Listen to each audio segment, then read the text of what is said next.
Hello guys, welcome back to a new video. അപ്പോൾ എന്തായാലും പഠിച്ചുകൊണ്ടിരിക്കുകയാണെന്ന് ഉറപ്പിച്ചിട്ടാണ് ഞാൻ ഈ വീഡിയോ ചെയ്യുന്നത്. അപ്പോൾ 5 മാർക്കിന് ചോദിക്കാവുന്ന ഒരു ചാൻസുള്ള ക്വസ്റ്റ്യൻ ആണ് തരുന്നത്. ദാ ക്വസ്റ്റ്യൻ ഇതാണ്.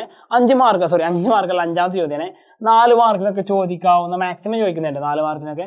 അങ്ങനെ ചോദിക്കാവുന്ന ഒരു ചോദ്യമാണ് ഇത്തവണത്തെ പരീക്ഷയ്ക്കും ചോദിക്കും. ഫ്രീക്വൻസി ഡിസ്ട്രിബ്യൂഷനെ കുറിച്ചാണ് ചോദിക്കുക. Frequency distribution for the following data with class interval of 5. Okay, frequency ഡിസ്ട്രിബ്യൂഷനും ഫ്രീക്വൻസി അറേയും തമ്മിലുള്ള വ്യത്യാസം നമ്മൾ പഠിച്ചിട്ടുണ്ടല്ലേ. അപ്പോൾ ഫ്രീക്വൻസി ഡിസ്ട്രിബ്യൂഷനും ഫ്രീക്വൻസി അറേയും തമ്മിലുള്ള വ്യത്യാസം എന്താണ് അത് നമുക്ക് നോക്കാം. ആദ്യം ഇവിടെ നിൽക്കട്ടെ. ഫ്രീക്വൻസി ഡിസ്ട്രിബ്യൂഷൻ തയ്യാറാക്കാൻ പറഞ്ഞിട്ട് നമുക്കറിയാം എന്താണ് ഈ ഫ്രീക്വൻസി ഡിസ്ട്രിബ്യൂഷൻ എന്ന് പറയുന്നത് ഒരു കണ്ടിന്യൂസ് ഡാറ്റയ്ക്ക് മാത്രമേ ചെയ്യാൻ പറ്റുള്ളൂ അല്ലേ. കണ്ടിന്യൂസ് ഡാറ്റയ്ക്ക് മാത്രമേ ഇത് ചെയ്യാൻ പറ്റുള്ളൂ.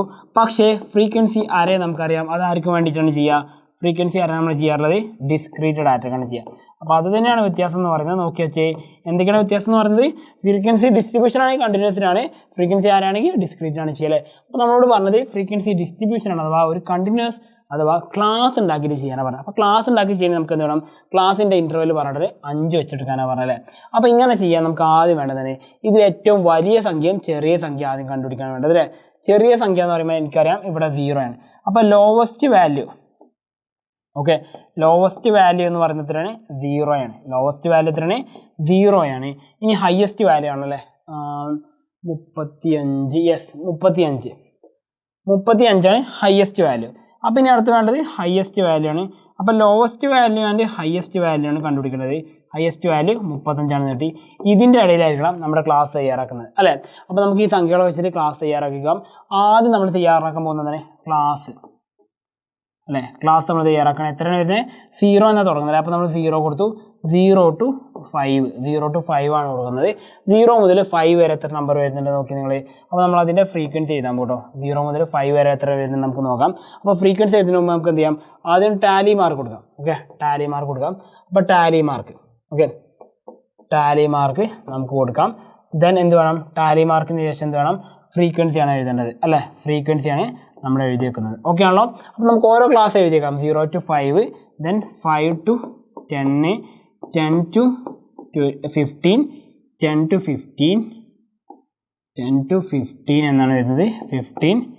15 to 20, 20 to 25, 25 to 30, 30 to 35, then 35 to 40 അങ്ങനെയാണ് വരുന്നത് അല്ലേ.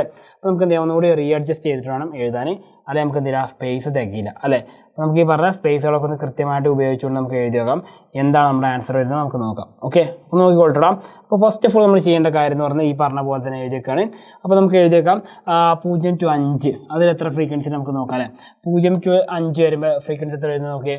1, ദെൻ 1 വരുന്നുണ്ട്, പിന്നെ വരുന്നുണ്ടോ യെസ് 2, പിന്നെ 2 വന്നു, പിന്നെ ഉണ്ടോ വാല്യൂ ഇല്ല, 2 വാല്യൂസ് ഉള്ളൂ. അപ്പോൾ 2 മാർക്ക് 1, 2. അപ്പോൾ വാല്യൂ ഫ്രീക്വൻസി കൊടുത്തു 2 എന്ന് കൊടുത്തു. അടുത്ത ക്ലാസ്സാണ് നമ്മൾ എഴുതാൻ പോകുന്നത്. 0 to 5 അല്ല, 5 to 10 ആണ്. 5 to 10 ആണ് ഇത്. 5 to 10ൻ്റെ അടിയിൽ വരുന്ന സംഖ്യകൾ നോക്കിയാൽ നിങ്ങൾ 5 to 10ൻ്റെ അടിയിൽ 1, 2, 3, 4, 5, 6 നമ്പേഴ്സ് അല്ല ഉള്ളത്. യെസ് 6 നമ്പേഴ്സ് ഉള്ളത്. അത് നമ്മൾ മാർക്ക് ചെയ്ത് വെച്ചു. അപ്പോൾ നമുക്ക് എഴുതിയേക്കാം അല്ലേ. എത്ര നമ്പേഴ്സ് ഉണ്ട്, 6 നമ്പേഴ്സ് ഉണ്ട്.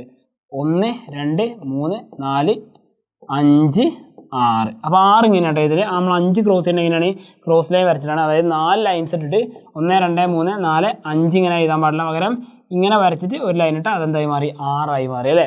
അപ്പോൾ നമ്മൾ 6 എന്ന് എഴുതിച്ചു. ഇനി അടുത്ത എത്രയാണ് ഫ്രീക്വൻസി, അടുത്ത ഫ്രീക്വൻസി നമുക്ക് നോക്കാം. 10 to 15 ആണ്. 10 to 15ൻ്റെ അടിയിലാണ് വരുന്നത്. അപ്പോൾ 10 to 15ൻ്റെ അടിയിൽ വരുന്നത് കേട്ടോ. 10 to 15 എന്ന് പറയുമ്പം നമുക്ക് നോക്കാം 10 to 15 അല്ലേ. അപ്പോൾ എത്രയ്ക്ക് വാല്യൂ വരുന്നത് നോക്കിക്കോട്ടോ. 1 വന്നു, 2 വന്നു, 3 വന്നു, 4 വന്നു. യെസ് എത്ര നമ്പേഴ്സ് ഉണ്ട്, 4 നമ്പേഴ്സ്. അപ്പോൾ നമുക്ക് മാർക്ക് ചെയ്തേക്കാം 1, 2, 3, 4 4 എഴുതിച്ചു. ഫ്രീക്വൻസി എഴുതി 4 എന്ന് എഴുതി കഴിഞ്ഞു അല്ലേ. ഇനി അടുത്ത എത്ര വരുന്നത്, അടുത്ത് നമുക്ക് വരുന്നത് വാല്യൂ എന്ന് പറയുന്നത് 15 to 20 ആണ്. 15 to 20 ആണ്. 15 to 20ൻ്റെ ഇടയിൽ വരുന്ന വാല്യൂസ് ഒന്ന് നോക്കി നിങ്ങൾ. 15 to 20ൻ്റെ ഇടയിൽ വരുന്ന വാല്യൂസ് എന്ന് പറയുന്നത് നമുക്കറിയാം 1 കഴിഞ്ഞു, 2 വാല്യൂസ് കഴിഞ്ഞു. യെസ് 2 വാല്യൂസ് ഉള്ളൂ ആകെ. നമുക്ക് എഴുതിക്കാം 1, 2 വാല്യൂസ് ഉള്ളവർ നമുക്ക് എഴുതി വെച്ചു. ദെൻ അടുത്ത എത്ര വരുന്നത് 20 to 25. 20 to 25. അപ്പോൾ 5 to 5, 5 to 10, 10 to 15, 15 to 20, 20 to 25. 20 to 25 ഇടയിൽ വരുന്ന സംഖ്യകൾ നോക്കിയാൽ നമുക്ക് നോക്കാം അല്ലേ. എത്രയ്ക്ക് വാല്യൂസ് വരും നോക്കിക്കോളൂ. 1 കഴിഞ്ഞു. ദെൻ 20 to 25 അല്ലേ. യെസ്, രണ്ട് സംഖ്യകൾ വരുന്നുള്ളൂ അല്ലേ. 2 സംഖ്യകൾ മാത്രമേ വരുന്നുള്ളൂ. അപ്പോൾ നോക്കാം നമുക്ക്. 1, 2 എന്ന് എഴുതി വെച്ചു അല്ലേ. ഫ്രീക്വൻസി മൊത്തം എത്ര വരുന്നുണ്ട്? 3. ഇപ്പോൾ കഴിഞ്ഞ നമ്പേഴ്സൊക്കെ നമുക്ക് എന്ത് ചെയ്യാം? വെട്ടിക്കളയാം അല്ലേ. കഴിഞ്ഞ നമ്പേഴ്സൊക്കെ നമുക്ക് വെട്ടിക്കളയാം. ബാക്കിയുള്ള നമ്പേഴ്സ് നമുക്ക് അവിടെ മാർക്ക് ചെയ്ത് വെക്കാം. ഓക്കെ ആണല്ലോ. അപ്പോൾ കഴിഞ്ഞ നമ്പേഴ്സൊക്കെ നമ്മൾ വെട്ടിക്കളഞ്ഞു. ഇനി ബാക്കിയുള്ള നമ്പേഴ്സ് മാത്രമേ ഉള്ളൂ. അപ്പോൾ 22. ഓക്കെ, 22 ഒക്കെ വെട്ടിക്കളഞ്ഞതാണ്. ഇനി നമുക്ക് വരുന്ന നമ്പർ എത്ര വരുന്നത്? 25 കഴിഞ്ഞു. അടുത്തത് വരിക 25 5 30 ആണല്ലേ. അപ്പോൾ 25 to 30, 25 to 30 വരുന്ന സംഖ്യകളാണ് നോക്കുന്നത്. അപ്പോൾ 25 നും 30 ഇടയിൽ വരുന്ന സംഖ്യകൾ നോക്കിയാൽ നിങ്ങൾക്ക് കാണാൻ പറ്റും. യെസ്, 1 കിട്ടി, 2 കിട്ടി, 2 സംഖ്യകൾ കിട്ടി അല്ലേ. അപ്പോൾ 2 സംഖ്യകൾ കിട്ടി. 25 നും 30 ഇടയിൽ 2 സംഖ്യകൾ, 1 2. അപ്പോൾ നമ്മൾ എഴുതിച്ചു 2 എന്ന് എഴുതിച്ചു. ദെൻ ലാസ്റ്റ് ഫൈനലായിട്ട് 30 to 35, 30 to 35, സോറി ലാസ്റ്റ് ഫയലല്ല, അത് കഴിഞ്ഞിട്ടുണ്ട്. 30 to 35 ഇടയിൽ വരുന്ന എത്ര സംഖ്യകൾ നോക്കാം നമുക്ക്. 30ൻ്റെയും 35ൻ്റെ ഇടയിൽ വരുന്നത് 30ൻ്റെയും 35ൻ്റെ ഇടയിൽ വരുന്നത് 1 വരുന്നുള്ളൂ അല്ലേ. യെസ്, 1 വരുന്നുള്ളൂ. അത് നമ്മൾ എഴുതി വെച്ചു. ഇനി ഫ്രീക്വൻസി നോക്കിയേ.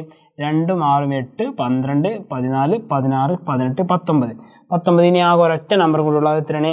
35 to 40ൻ്റെ ഇടയിലാണ്. 35 to 40ൻ്റെ ഇടയിൽ ഒരു നമ്പർ വരുന്നുണ്ട്. അത് ഈ പറഞ്ഞ 35 തന്നെയാണ് വരുന്നത് അല്ലേ. അപ്പോൾ നമ്മൾ ആ വാല്യൂ എഴുതിച്ചു, ഫ്രീക്വൻസി എഴുതിച്ചു, 1 എഴുതിച്ചു. കഴിഞ്ഞു. ഇത്രയുള്ള പരിപാടി. ഇതാണ് നമ്മുടെ പരിപാടി എന്ന് പറഞ്ഞാൽ ഫൈനലായിട്ട് നമ്മൾ ചെയ്യേണ്ട കാര്യത്തിലാണ്. അപ്പോൾ നമുക്ക് ഇവിടെ കിട്ടിയ കാര്യങ്ങൾ എന്ത് ചെയ്യാം? ജസ്റ്റ് ഒന്ന് ക്ലാസ് എന്ന് വെച്ചുകൊണ്ട് എഴുതിക്കാം. Class, tally mark, then frequency. ഇങ്ങനെയാണ് നമ്മൾ എന്തിൻ്റെ ക്ലാസിഫൈ ചെയ്ത് എഴുതുന്നത് കേട്ടോ. അപ്പോൾ ക്ലാസ് നമുക്ക് എഴുതിക്കാം.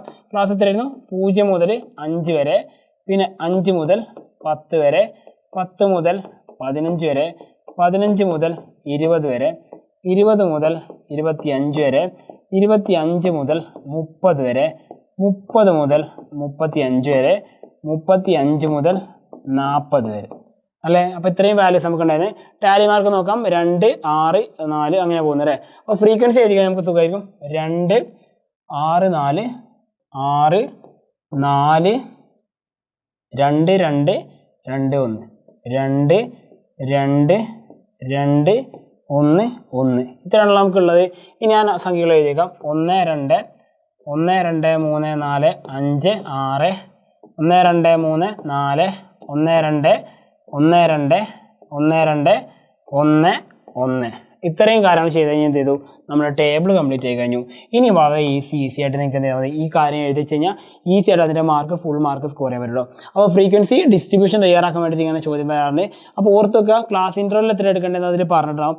അതിനനുസരിച്ച് എടുക്കേണ്ടത്. ഇപ്പോൾ ക്ലാസ് ഇൻ്റർവെൽ 5 വെച്ച് എടുക്കാൻ പറഞ്ഞു കഴിഞ്ഞാൽ ഈ അപ്പർ ലിമിറ്റ് ലോവർ ലിമിറ്റ് നമ്മൾ വ്യത്യാസത്തിൽ എടുക്കണം. 5 ആയിരിക്കണം. അത് വെച്ചിട്ടാണ് നമ്മൾ ഈ പറഞ്ഞ സംഖ്യ വെച്ചിട്ട് എടുത്തിട്ടുള്ളത്. അപ്പോൾ 4 മാർക്ക് ഈ ഒരു ക്വസ്റ്റ്യൻ നിങ്ങൾക്ക് എന്ത് ചെയ്യാം? വരുന്ന പരീക്ഷയ്ക്ക് എക്സാമിന് നിങ്ങൾക്ക് എന്ത് ചെയ്യാൻ പറ്റും? എക്സ്പെക്ട് ചെയ്യാവുന്ന ഒരു ക്വസ്റ്റ്യൻ ആണ്. അപ്പോൾ വീണ്ടും അടുത്തൊരു ക്വസ്റ്റ്യൻ ആയിട്ട് കാണുന്നതായിരിക്കും. It's me Salsamin signing out from EduBoard. Okay, bye.